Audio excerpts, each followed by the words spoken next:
Bien, bonjour tout le monde. Voici la suite du cours acide-base. Donc, la dernière fois, on a abordé la partie euh, tac, on a commencé les acides, on a commencé les acides forts, on a fait les acides, le base forte, et on va attaquer maintenant avec les acides faibles. Bien. Tout simplement ici, si on parle d'un acide faible, en fait, un acide faible, c'est quoi en gros? C'est un acide dont la réaction avec de l'eau était incomplète parce que l'acide est faible, donc il ne réagit pas totalement et son valeur des Ka est inférieure stricte au maximum, ben, c'est 55,5 et l'inférieur c'est, si je ne me trompe pas, 1,8 10-16. La réaction est incomplète, donc on va utiliser toujours les deux flèches. Donc, l'acide, vu qu'il est faible, donc en fait, il y a très peu d'acides qui vont réagir pour former H3+, et A-. Donc, il restera majoritairement AH, vu que c'est un acide faible. Bien, exemple ici, ben, on a le vinaigre, un acide pas du tout, un acide très faible, le vinaigre. Donc, si on regarde dans le vinaigre, on se plonge dedans, on regarde qu'il y a majoritairement notre acide initial, donc c'est les espaces majoritaires, donc l'acide, et qui formera peu de, il se dissout peu en fait, ici, celui-là et celui-là. Donc l'acide il est majoritaire, s'il n'y a que lui majoritaire, il y a de l'eau bien sûr, et vu qu'on a H3+, vous n'oubliez pas qu'il y a OH- aussi qui sont en fait présents, parce que le produit de deux vaut égal à 10-14.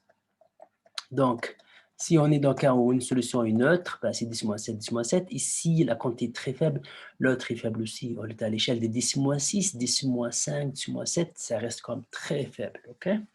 Donc ça, c'est pour l'acide qui est faible. Alors la base, quand elle est faible, ça se passe comment? Pareil aussi, une base faible, elle est la réaction, elle est incomplète. Ici, la réaction est complète, ben, on va mettre deux flèches. Donc, ça veut dire quoi? Ça veut dire que peu de bases qui se transformeront en fait qui va réagir pour capter AH. Donc, si on prend aussi le cas de l'ammoniac en H3, ben, supposons qu'on va faire quelques molécules d'ammoniac. Et pour illustrer ça facilement, il y a une seule, en fait, par exemple ici, il vient OH-. Donc, majoritairement, on a toujours notre base et donc presque peu de bases transformées en NH4 et on aura bien sûr OH-, sans oublier la présence d'H3+. Ça, c'est bien le cas. Donc, le faible réagisse faiblement. Bien. Quelque chose qui est méga intéressant en chimie, donc on a aussi une catégorie d'acides, on appelle ça les acides polyfonctionnels. Savez-vous pourquoi on les appelle polyfonctionnels? Tout simplement parce qu'ils peuvent réagir plusieurs fois. Polyfonctionnel, c'est pas qu'il a plusieurs fonctions, mais il peut réagir plusieurs fois. C'est dans ce sens-là. Donc si on prend un acide comme ici, c'est H2SO3, H2SO3, H3PO4, ben, ils seront des acides qui possèdent, regardez là, 2H, 2H. 3H. C'est-à-dire qu'il peut libérer 2H, il peut libérer 3H, mais il les fait par étapes. C'est pour ça que si on prend le premier acide, ben, lui, donc H3PO4, ben, ici il libère un H, donc il réagit avec de l'eau, on va faire deux flèches, il libère un H, qui libère, on va mettre, hop, plus H3+. Donc ça c'est un acide, 1, il donne une base 1. Donc bien sûr, ça c'est une base 2, donne un acide 2. Donc, ce qui est vraiment ici, on peut remarquer que celui-là, maintenant, il en a encore des H à perdre. Donc, il peut venir ici, H2PO4, moins, plus H2O, et ben, il va libérer, il devient HPO4, moins, 2 moins, plus H2O, H3+. C'est pareil. Donc là, de nouveau, il va jouer le rôle d'un acide, il donne une base. Donc, comme vous le remarquez, donc, est à la fois ici, attention, il a encore un autre H, donc ça veut dire qu'il peut encore perdre en fait ces derniers H de moins, plus l'acide, et on aura PO4 3- plus H3+. Et oui, donc là, il n'y a plus rien de H, donc là, ce qui fait qu'on a, et il joue le rôle d'un acide, donc on va dire ici, un acide A, il devient une base. Et là, c'est fini parce qu'il n'y a plus d'H. Donc, ce qu'on peut remarquer ici, il a perdu ça, mais sur 3 étapes. Et si on va regarder dans la table acide base, on peut retrouver ces 3 couplets-là. Et chaque fois, leur valeur. Si vous retrouvez ici H3, là, moi, je suis à 10 exposants. Si je l'écris avec pK, parce que devant moi, j'ai les pKa, donc c'est moins 2,1. Le deuxième, son pKa, si vous calculez ça, vous, normalement, le tableau, vous savez la valeur de Ka. Donc, ça revient au même. Donc, en fait, moi, j'ai directement ici les valeurs de pKa. Le deuxième, c'est 10 exposant moins 7,2. Parce que j'ai le pKa, donc je mets 10 exposant moins pKa. Et pour le troisième, on va les être PO4, voilà, moins 12. Normalement, vous avez les valeurs des Ka direct. Si vous calculez ça, il vous donnera la valeur exacte des Ka. Ce qu'on remarque ici, d'ailleurs, on le demande, comment montre en fait, comme le montrent les valeurs du Ka, les acides sont de plus en plus en fait faibles. Ça veut dire ici leur valeur des Ka, si on regarde vers le bas, donc Ka est plus bas, donc en fait acide plus faible. Donc, plus la valeur des Ka, plus l'acide sont faibles. Donc, pourquoi en fait? Pour moi, simplement, c'est parce que l'acidité, elle va comme ça. Donc, on peut dire que celui-là est plus acide que celui-là, plus acide que celui-là, ou l'inverse. Donc, pourquoi? Parce qu'en fait, l'acidité, elle, donc ici, les acides sont de plus en plus faibles, parce que leur valeur des Ka est de plus en plus faible, parce que leur acidité, donc celui-là, il est beaucoup plus acide que celui-là et que celui-là. Donc, pourquoi? Parce que simplement, l'acidité, elle est moins en moins faible par rapport à ça. D'ailleurs, on voit tout de suite... ah oui, quelque chose. On voit tout de suite aussi par après, on vous dit qui généralement, on considère principalement l'acide juste A ici, qui est le plus favorisé. Enfin, après, le reste, on ne s'intéresse pas énormément parce que leur pKa est tellement faible que la réaction est presque impossible, quoi. J'attire encore votre attention sur quelque chose que je trouve vraiment pertinent. Là, il était à la fois ici, regardez, il a joué le rôle d'une base, mais un peu plus loin, de l'autre côté, ah, il perd un H, du coup, il joue le rôle d'un acide. Ah, à nouveau celui-là, c'est une base et il rejoue encore comme un acide. Donc, on a ici, bien sûr, ce qu'on appelle celui-là, c'est un amphoulite, et celui-là aussi, c'est un amphoulite. Donc, l'amphoulite, comme vous le souvenez bien, donc c'est une espèce qui peut être un acide, il peut être ou une base, comme H2O. Et bien, dans les polyprotiques, tous, chaque fois qu'il perd un H, il devient un amphoulite. Parce qu'il a, que ce soit celui-là ou que ce soit l'autre. Pour avoir ça de manière près, on va appliquer ça à la suite. Donc, comme je le dis ici, c'est vraiment le premier couple considéré. Les amphoulite. Donc, les acides polyprotiques, ces acides qui sont polyprotiques, eux, donc, pardon, si c'est ce O, là c'est aussi ce O. Donc là, celui-là ici, il était à la base H2CO3, c'est un acide. Donc, il libère un H, il devient comme ça. Ben, ça, il en a encore un H, ben, donc il peut jouer ce rôle. Maintenant, il joue le rôle d'une base, mais il peut encore jouer le rôle d'un acide. Il relance un H. Donc, c'est un acide. Donc, c'est un amphoulite. OK? C'est pareil pour l'autre. Donc, l'union, celui-là, était la forme basique. Donc, c'est vrai, quand on a ici ces deux possibilités-là, on peut écrire les deux couples. On peut écrire le couple. Premier couple ici, comme une base, bah, pour le premier, CO3. Ah là, il est en dessous. Ah, il commence. Par contre, par rapport à ceux deux-là, il joue le rôle d'un acide. OK? Donc ici, il joue le rôle. Là, il est en bas. Vous voyez, il est ici. Et là, il est ici. OK? Donc, pour appliquer ça aussi de manière, donc s'il joue le rôle d'une base, ça veut dire quoi? Celui-là, il joue le rôle d'une base. Donc, une base, ça veut dire quoi? Il va libérer un H. Il va capter un H, pardon. Donc, il capte un H, il revient ici, parce qu'il capte un H. Plus OH moins. Maintenant, s'il va jouer le rôle d'un acide, il va plutôt aller plus loin.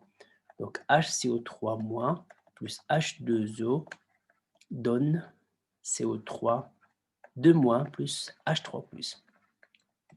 OK? Donc, on peut exprimer les deux. on peut exprimer les deux. Bien sûr, on parle d'une base, donc on va parler des Kb. Si on parle d'un acide, on parle des Ka. OK? Et l'autre, on parle CO2 de moins fois H3O+, plus HCO3 moins. Là, on les a exprimés tous les deux. Donc, tous les deux, c'est pour le même, en fait, c'est le même, en fait. Toujours, c'est un couple. Donc, ça, c'est Ka et ça, c'est Kb. Donc, on peut regarder si on veut leur valeur ou autre. Et, du coup, on l'exprime quoi. S'il réagit comme un acide ou s'il réagit comme une base. Vous n'oubliez pas, bien sûr, que le produit des Ka, si on peut mettre ça en conclusion, que Ka fois Kb est égal à 10 moins 14. Okay, donc, c'est ça les ampholites. Bien. Encore une dernière chose, les sels maintenant. En fait, c'est quoi les sels? Si on veut vraiment en fait savoir ça plus par rapport à les sels en détail, le sel, on peut avoir plusieurs types de sels, donc comme un aciel ou comme autre. Donc on peut avoir des sels qui sont complètement neutres, comme le cas où sel il donne un cation et un anion qui sont neutres tous les deux. Ben, c'est le cas classique de sel de cuisine, un aciel. Comment on va le savoir? Donc en fait, moi je vous conseille à le faire toujours comme ça. Donc ça c'est un aciel, il se dissout dans de l'eau, il donne un A+, plus Cl-. Vous regardez ce qu'il produit. Donc il produit celui-là qui est neutre, on appelle ça neutre ou on appelle ça un acide à base nil et, une base à force nulle. Vous regardez dans la table. Donc celui-là, il vient d'où? Ben, ça vous rappelle d'HCl qui lui, ça passe conjuguer ça. Donc il est fort. Donc là, il est neutre ou il est nul. Donc l'autre aussi, NaOH, une base forte. Na+, c'est une base, un acide à force nulle. Donc, soit on va vraiment avoir le 2 neutre, du coup la solution va être neutre, ou par exemple ici, chlorure, fluorure de sodium. Donc, il va donner Na+, plus F-. Donc, Na+, ici, c'est à force nulle, comme on vient de le faire maintenant, c'est neutre. Et on va checker pour l'autre F-. Donc, F-, vous le cherchez. Ah, il est dans les bases, dans le tableau. Il est dans les bases faibles. Il vient double parce que HF, F-. Donc, ça, c'est une base faible. Et bien, c'est un acide faible. Donc, ça, c'est une base faible. La solution, elle est des caractères basiques parce que dedans, on se retrouve avec quelque chose de basique. Et donc, en dessous, on regarde et on analyse. On est plutôt dans quelle situation? Est-ce que tous les deux sont neutres ou il y en a un qui est neutre? Troisième, si par exemple on fait pour ces sels-là, c'est l'ammonium, c'est un H4 avec le chlorure, il se dissout à un H4+, plus Cl-. Analyser les deux, on l'a déjà fait, donc ça c'est neutre, clair, et un H4. Donc celui-là, ah, vous regardez dans votre table, savez-vous qu'un H3, il y a un H4, plus, ah là, ça c'est un acide faible, là c'est une base faible. Donc s'il est dans le table, là, d'accord, grâce à ça, on peut déterminer. Donc là, c'est un acide faible. Donc ça veut dire que la solution qui contient ces deux-là, eh ben, il y a la NH4 qui est un acide, donc elle est des caractères acides. Pour un peu conclure, ça ne changera pas énormément, donc en fait ici vous le verrez chaque fois. Donc on a trois types, neutre, basique et acide. Donc vous devrez faire, si vous avez un caractère d'un cation neutre, et ben pour que ce soit en fait, si vous allez avoir un de ceux-là, ben, elle est neutre. Si vous allez avoir une base faible, ben, elle est basique. Si vous avez en fait un acide comme un H3 avec un nul, ça donne un acide. Donc, ça, c'est des situations généralement qui se répètent. Quoi, okay? Donc là, vous voyez, donc celui-là, ClO4. ClO4, ben, il est nul. Avec ça, qui est une nulle, neutre, ben, ça donne neutre. Okay? Donc le neutre ou le nul, c'est presque la même chose parce qu'il ne joue pas en fait comme un acide ou comme une base. Voici la table que vous aurez toujours en fait à votre disposition dans les atéraux, dans l'évaluation et tout. Donc notre version ici, je précise encore les acides et tout, mais plus tard à l'ENIF, on ne vous indiquera pas en fait le fort et les faibles, mais on vous donne la table et généralement ils sont là. 1, 2, 3, 4, 5, 6, 7. Ben, ces 7-là, ils sont connus, ils sont forts. Quoi. Bien. Si je fais rapidement maintenant la question. Donc, il demande ici Donc, en disant, en fait, ici, détermine la valeur, en utilisant la table et déterminer la nature. Donc, ici, acide basique. Donc, soit vous tombez directement, soit vous le connaissez. Donc, ça, c'est un acide faible, on connaît. Ben, ça, c'est les neutres ou les nuls. Ça, c'est un acide faible. Il est dans le tableau dessus, hein, j'invente pas. Ça, c'est une base faible. Ça, c'est un ampholyte. Ampholyte. Là, c'est un acide fort. Là, c'est un acide faible. Il est au-dessus de la table. Ça, c'est une base faible. Une base forte. Okay. Ils sont tous de la table, bien sûr. Là, c'est l'ammoniac, c'est le vinaigre, un acide faible. Donc, celui-là, un acide faible. Celui-là, c'est un ampholyte. Il est polyprotique. Là, c'est des neutres. Et celui-là, c'est une base faible. Okay. Il est au-dessus, bien sûr. La solution suivante, ça, comme les sels, on va faire la même chose. Celui-là, un H4Cl, ici-dessous, ben, on va mettre un H4 plus Cl moins. Et vous regardez le 2. Là, c'est nul, et là, c'est acide. Donc, elle est acide. OK, la solution, elle est acide. Deuxième, KOH. Ah, KOH. C'est clair, parce qu'il forme K+, qui est nul. OH-. Ah, my God, OH-, il n'y a pas d'hésitation, c'est une base. Et en plus, une base très forte. L'autre, c'est H3COO-Na. Donc, c'est H3COO- plus Na+. Donc, là, bah, ça, c'est nul. Et ça, vous le voyez dans la table, tout de suite au-dessus de vous. Il vient de vinaigre, c'est une base. Okay. Là, H1O3, on connaît tout de suite, c'est un acide. Celui-là, KCN, on peut le dissoudre, KCN. Il donne K+, plus Cn-, K+, un neutre. Celui-là, vous le voyez, c'est une base. Et NaCl, dans de l'eau, Na+, plus Cl-. Ben, les deux sont neutres, donc en fait, c'est neutre. OK, donc là, grâce à ça, on peut vraiment déterminer. La question d'après aussi, c'est exactement le même principe. Genre, je vais faire 2, comme ça vous terminez par vous-même avec le 3 et tout. On corrigera ça demain. Donc, NH4I ici-dessous. Donc, comment vous allez faire ça en fait? Vous allez la première chose écrire la réaction. NH4 ici-dessous. NH4 plus I moins. Et vous regardez la nature de ça, c'est la première A. Et puis vous regardez, ça c'est A. Et vous regardez maintenant pour B, l'équation avec le ion. Donc on a forme des ions. Donc le premier ion ici c'est I-, donc I-, c'est un nul, vous le voyez dans le tableau là au-dessus. Donc avec H2O, s'il est nul, il ne va pas réagir. Par contre, un H4, si vous le mettez dans l'eau, lui, c'est un acide faible, du coup, il va réagir. C'est un acide, du coup, il rejette à H, il donne un H3, plus H3+. OK? Donc, vous le regardez. S'ils sont tous les deux nuls, ils ne réagissent pas. S'il y en a un qui est acide, vous faites une réaction. Maintenant, poissez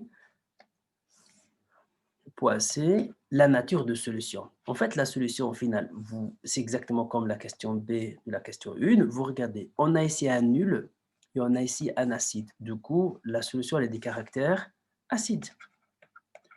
Pourquoi? Parce que à cause d'un H4. Donc là, ce qu'on a formé, c'est un H4. Donc, elle est acide. OK? Et puis, il dit justifier en indiquant les espaces majoritaires et tout. Ben, les espaces majoritaires, EM. Donc, l'espace majoritaire, on regarde. En fait, ce qu'on forme ici, on forme I-, et on forme un H4+. Ça, c'est les espaces majoritaires. Ils sont tous les deux là formés. Par contre, une petite quantité d'un H4, un H3, il va te former. Pourquoi il se forme un H4? Parce qu'une partie d'un H4, c'est un acide, il va réagir avec de l'eau, il va donner ça, une toute petite partie. Et H3+. Sans oublier, bien sûr, qu'il faut signaler le OH-. Donc, les espaces majoritaires, EM majoritaires, on a ceux deux-là qui sont formés majoritairement, mais en partie de ça, celui-là, non, il sera que lui, il sera transformé en H3, mais vraiment une petite partie, hein, ça va? Donc, il reste minoritaire par rapport à ça. Donc, on a ça. Donc, vous allez faire la même chose avec tout le reste. Donc, on écrit la dissociation, on dit est-ce qu'il réagit ou pas. S'il y a un acide, il réagit comme acide. S'il y a une base, il réagit comme une base. Puis, regardez si les deux sont acides ou neutres ou quoi. On dit les caractères de solution. Et puis, l'espace majoritaire, l'espace minoritaire. Et vous n'oubliez pas si vous avez de sous-réactions à signaler dans les espaces minoritaires. D'accord? Voilà, voilà.